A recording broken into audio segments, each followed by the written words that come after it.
Yan guys, magluluto ako ng sinigang na baboy. Ayan.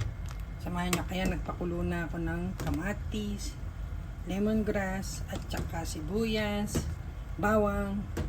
And nilagay ko na rin yung ating radish. So, tayin pa natin lumambot ng konting radish. Ngayon naman, ilagay natin ang ating talong at okra. Yan. And then, timplahan na po natin ng konting asin. Konti lang po, ayan.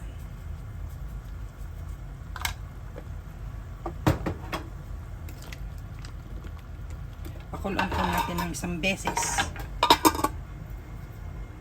Guys, kumulo na siya. Ang next na po nating ilalagay ay itong ating pork. Guys, ito po yung pork na pang shabu-shabu. Kaya madali siyang maluto. Hindi ko na kailangan magpakulo ng matagal para magpalambot ng karne. Yan ang usually ginagamit ko pag nagmamadali ako. Tipid na sa oras, tipid pa sa gas. Hindi naman nakakalayo hindi naman nakakalayo ang presyo nila. So ayan guys, di ba? Oh, ang dali lang. And then lagyan na po natin ng sinigang mix. Konti lang po muna guys, at baka sumobra asin.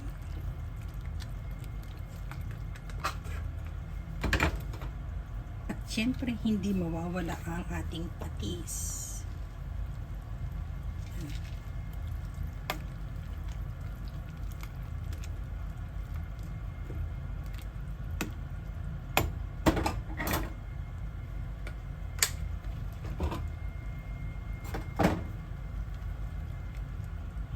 And then,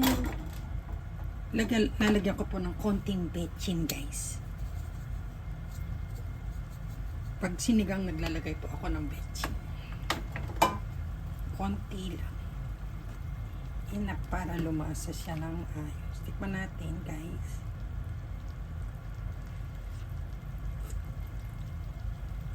Oh wow! Tama lang. Sakto lang yung lagyan natin ng konting asin.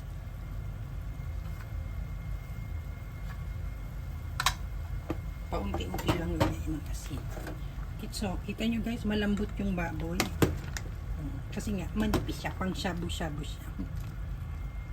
Tanggalin natin yung mga konting bula-bula na nanggagaling sa baboy.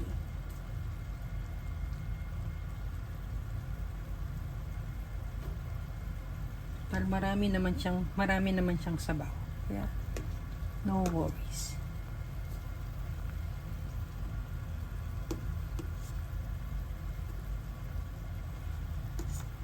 So, ayan guys. Tanggalan natin yung konting bula na nanggagaling sa baboy. Actually, hindi man lahat galing sa baboy. Minsan galing yan sa kamatis. Kaya lang nag-aano nito siya. Wow, ayan guys. Okay na.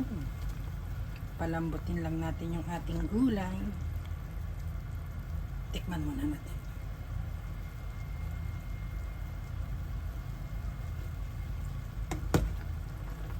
Sarap.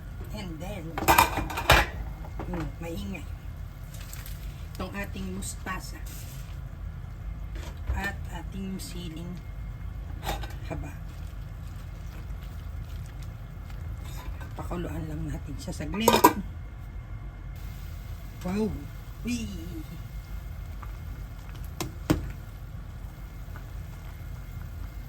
Tanggalin po natin yung ating lemongrass.